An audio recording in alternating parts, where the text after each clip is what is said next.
2012లో పొలాల రేట్ ఎంత ఉండే? 90,000 లేదా 80,000 ఉండే ఎకరానికి. 2012లో తులంకి 18,000 ఉండే.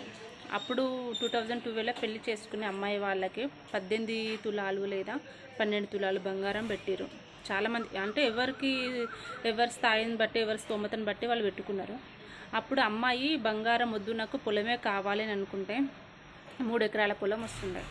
ఇప్పుడు అమ్ముకుంటే అమ్మాయికి 3 కోట్లు వస్తుండే కదా, అన్నదమ్ములతో సమానంగా అవుతుండే కదా. మరి ఎందుకంటే అన్నదమ్ముల పైన తల్లిదండ్రుల పైన నాకు అప్పటి కాలంలో 18 తులాలు పెట్టిరు, 12 తులాల బంగారమే పెట్టిరు అని బాధ పెట్టడం తప్పు కదా.